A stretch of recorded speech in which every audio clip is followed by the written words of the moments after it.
On 13th of April 1919, the day of Baisakhi, one of Punjab's most joyous festivals, a tragedy unfolded that would change the course of India's struggle for freedom.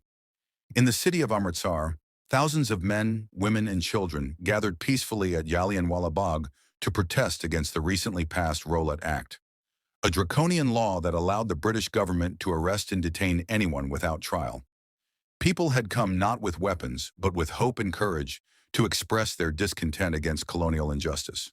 The garden, however, had only one narrow entrance, and through that gate entered Brigadier General Reginald Dyer, leading about 50 armed soldiers. Without warning, without a single order to disperse, Dyer commanded his troops to open fire on the unarmed crowd. For nearly 10 minutes, bullets rained upon the people trapped within the enclosed space. Panic erupted. There was no way out. Many tried to shield their loved ones, others fell to the ground, and some even jumped into a nearby well to escape the relentless gunfire. Over 1,500 rounds were fired that evening. The official British record claimed that 379 people were killed and around 1,200 injured. But Indian estimates suggested that more than 1,000 innocent men, women, and children lost their lives.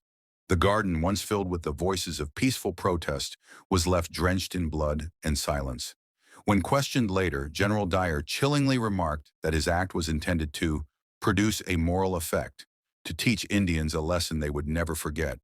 But what Dyer failed to realize was that his brutality united India as never before. Outrage swept across the nation.